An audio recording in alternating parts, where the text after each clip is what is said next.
বন্ধুরা, ছেলেকে দিতে গেছিলাম, দিয়ে আসার সময় বাজার করে নিয়ে এসেছি। কারণ আমাদের একটা ছোট দোকান আছে, বেশি দিন হয়নি খুলেছি। তো সকালবেলা করে মা সেখানে চলে যায়, আর তোমাদের দাদাভাইও ভোরবেলা বেরিয়ে যায়, আস্তে আস্তে বেলা হয়ে যায়। তো সেরমভাবে কারো সময় হয় না বাজার করার, ওই জন্য আমি ছেলেকে স্কুলে দিয়ে যখন আসি তখন বাজারটা সেরে আসি।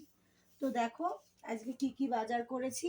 এখানে কলা নিয়েছি, আম নিয়েছি, ক্যাপসিকাম নিয়েছি, গাজর, টমেটো, তোমার উচ্ছে, পটল, লঙ্কা, ধনেপাতা, আর এখানে পেঁয়াজ আলু কালকেই আনা ছিল। তো আজকে আর বেশি কিছু রান্না করব না, কালকে মাছ টাছ খেয়েছে, এরা কেউ গরমে সেরমভাবে খেতে চাইছে না, হালকা পাতলা খেতে চাইছে। তো অনেক দিন ধরে সোয়াবিনটা করা হয় না, তো ভাবলাম একটু সোয়াবিন করি, ছেলেরা ভালো খায়।